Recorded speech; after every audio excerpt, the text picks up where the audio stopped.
Dating can be so complicated, and there's so many things to think about, whether or not this person is the person that I want to spend the rest of my life with, or whether or not I just want to have a good time for a little while, or whether or not I'm kind of lonely for the summer and don't want to be alone, and here's a great person to spend that time with.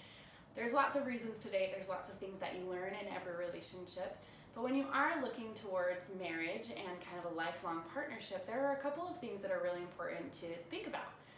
First thing is kind of family.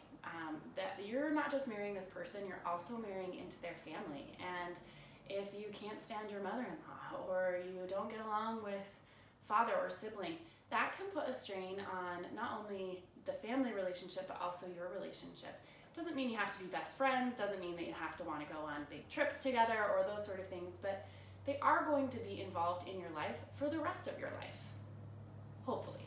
And so that's just making sure that you at least can have civil relationships with your in-laws or future in-laws or lifelong partner family, is making sure that you can at least get along with them.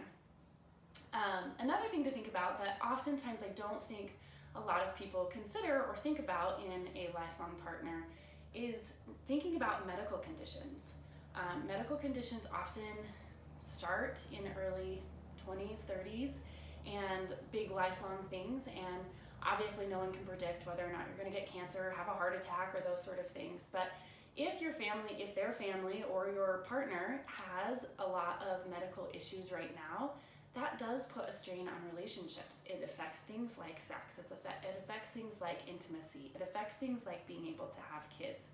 And if I'm always wanting to go do something, have fun, and my partner always has a headache or doesn't feel well or isn't up for doing some of those things, they can affect a relationship. Not that it's a reason to end a relationship, it's just something to be considered so that you can make that commitment to your lifelong partner of helping support them through their medical issue journey. Obviously, there's a lot of things that happen out of our control that we can't predict and we can't control, but those are some things that can be helpful in thinking about, is this something that I want to commit to in a partnership for the rest of my life? Some things that people don't always think about or consider when they're blissfully in love in the dating phase of things. So those are some things just to consider or think about as you are dating and in a relationship with someone and you're looking towards maybe potentially making them a lifelong partner.